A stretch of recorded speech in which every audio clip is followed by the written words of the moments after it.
రాష్ట్రంలో భూముల మార్కెట్ విలువ పెంచడానికి సర్కార్ సన్నాహాలు చేస్తుంది. వ్యవసాయ భూముల విలువ 2-3 రెట్లు పెరిగే అవకాశాలు కనిపిస్తున్నాయి. అపార్ట్మెంట్ల ధరలను కొద్దిగా పెంచనున్నారు. కేబినెట్ ఆమోదం తర్వాత మే లేదా జూన్లో కొత్త ధరలు అమల్లోకి రానున్నాయి.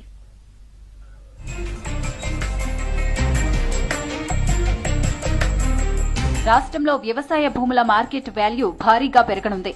వచ్చే నెలలో లేదా జూన్లో పెరిగిన మార్కెట్ వాల్యూను అమల్లోకి తీసుకొచ్చేలా ప్రభుత్వం కసరత్తు చేస్తోంది. ఇప్పటికే ప్రతిపాదనలు సిద్దమయ్యాయి. వీటిపై రీసోర్స్ మొబిలైజేషన్ పై కేబినెట్ సబ్ కమిటీ అధ్యయనం చేసి తర్వాత కేబినెట్ ఆమోదం తీసుకోనున్నారు.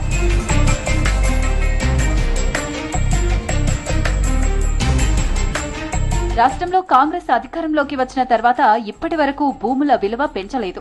ఇప్పుడు మొదటిసారి మార్కెట్ వాల్యూను సవరించనున్నారు. స్టాంప్ డ్యూటీ విషయంలోనూ ప్రభుత్వం నిర్ణయం తీసుకునే అవకాశం ఉందని అధికారులు చెబుతున్నారు. వ్యవసాయ భూముల మార్కెట్ వాల్యూ గరిష్టంగా 2 నుంచి 3 రెట్లు పెరిగే అవకాశం ఉంది.